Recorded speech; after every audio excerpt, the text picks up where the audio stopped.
Hey everyone, I'm talking to Guy Kawasaki. He is an entrepreneur extraordinaire, best-selling author, and of course the founder of alltop.com. He's coming to us from Kansas City. Hey Guy. Hi, how are you? I'm great. So, recently I've been just dumbfounded by this phenomenon of lists, and it's not something Yeah. new, but I know, an expert at this. I see you tweeting out lists nonstop. Why are these lists such a big thing? Is it because it gets Oh, attention quickly? What have you found through your work?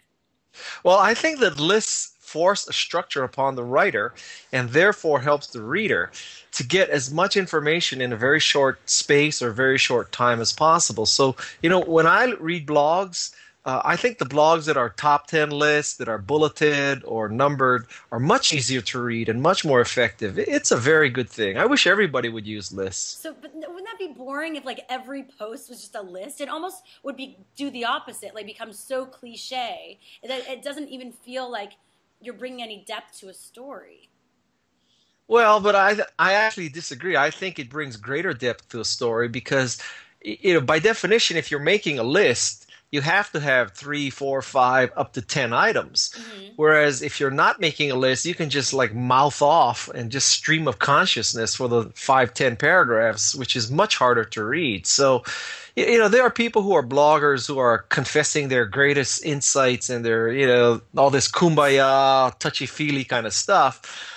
That's not what I like to read. I like to read, these are the 10 things to do. These are the 10 things not to do. These are the 10 tips. These are the 10 worst. These are the 10 best. Um, Maybe I just have a structured mind, so I like structure in my blog posts. Have you seen a spike in traffic with certain lists? I wish I could tell you that the analytics are so good. There's so many other variables, right? There's list versus non-list. There's time of day. There's subject. There's day of the week. I mean, I don't know how you could prove that the same content in a list generates more traffic than the same content in a non-list format. Yeah. It's all gut. Well, there has been research that has shown, or the results have shown for maybe books in the publishing world or in magazines, that Yeah. lists actually generate more sales. I would believe that for the reasons we just discussed. I just think it's easier to handle. Yeah, for the writer and for the audience. Both. Oh, actually, I'll make the case it's harder for the writer because the writer then has to come up with multiple points and has to make them more or less parallel in structure. Whereas with just paragraphs, you can just sort of mouth off for a while. So obviously, people like Forbes really, I think, initiated the lists. In terms of they're always coming up with their list of the Yeah, richest, the best, all that. What are some of your favorite right. lists out there? Well, I would make the case that David Letterman made lists popular, not Forbes, Yes, that's true, frankly. though. Yeah, you're right. You're right. Uh, so my favorite lists are always how-tos. How to use Adobe Lightroom better, how to use Twitter better, how to not look clueless on Twitter, top 10 lies of venture capitalists, those kinds of things. Okay. How And about top 10 lies of media personalities? so I should create that top 10 rules of a media Yeah, personality or how to be a media personality. That's something yeah. you Or can't no, teach. I want the lies of media personality. Like, Lies. yeah, like I remember meeting you. How's that? Okay, I do. That's not a lie, guy. Oh, sure, sure. Now let's talk about the newest form of lists, which is Twitter lists. Yeah. Um, what are your thoughts on it? Like, how have you dealt with your own making your Twitter lists? I created a small little Twitter list. I just haven't put any attention to it. I like being on people's lists. I think it's very flattering because, in a sense, people have made a very conscious decision to put you on a list of people that they follow. Uh, so I think that's very significant. The Twitter list is just a good thing. It's going to be used in ways that I think Twitter and most people have never anticipated. It's a very good filter, a very good way to narrow down the sort of totality of Twitter into something more meaningful and bite-sized. So it was smart that they went forward with this. I think so. And the Twitter. Are you in the Twitter suggested user lists? I'm not. Do you want to get me on it? No, no, I'm not on it either. So if I could get myself on it, I would get you on it. So, I think that's kind of a farce. Hmm.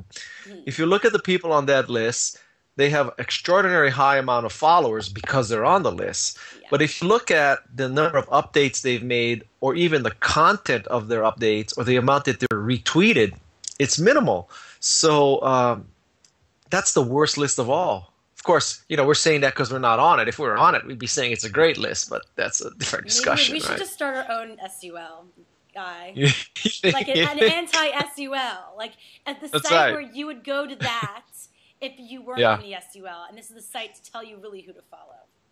But I think there are sites that measure like Twitter Grader or Twitter Analyzer that have these algorithms that they created to measure quality of interaction on Twitter. Arguably, those are much better lists to use to figure out who to follow than the Twitter suggested user list. The advantage of Twitter suggested user list is that when a person signs up for Twitter, you're presented with this list of people already checked off, and the button is sort of huge about who to go to the next step and accept that, whereas the button is very tiny to skip that step. So every new user just sort of clicks on the button, doesn't even know what he or she did. Doesn't mean you're actually engaging with the person you're following. Right. So lastly, Right. what would your tips be in terms of someone making a list to engage people? Well, first of all, I'm going to get really tactical. I think it should be an ordered list, 1, 2, 3, or a bulleted list with a little dot in front of it. I think that every list, the start of every list should be parallel in structure. That is, it starts with a verb. Do this, don't do this, buy this, tweet this, engage this. Everything starts with a verb. I like really parallel structure, bulleted or ordered lists. That's just the way my mind works. Perfect. Well, thank you so much, Guy. I look forward to seeing more of your very lists well. in the future. All right, and I look to see more artwork on that wall behind you. This is where this interview ends.